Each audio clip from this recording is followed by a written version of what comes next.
பல்லவி, உன்னை தேடி என் கால்கள் ஓடுகின்றது. உன் நினைவு மயிலிறகாக என் உடலை வருடுகின்றது. அந்த ஏரியின் நீரலை போல என் மனமும் உன்னை தேடி அலைகின்றது. என் கண்ணீர் கடலலையாக உன்னை துரத்தி வருகின்ற நேரம் கனவெல்லாம் கரையோரம் கரைக்கின்றது.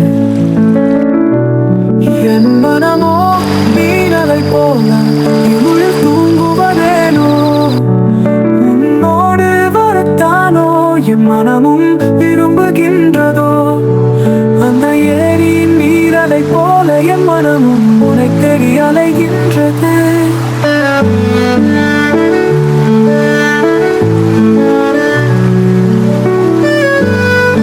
காத்திருப்பது எவ்வளவு கடினம் என்பது காக்க வைக்கும் நபருக்கு இணங்குவதில்லையே.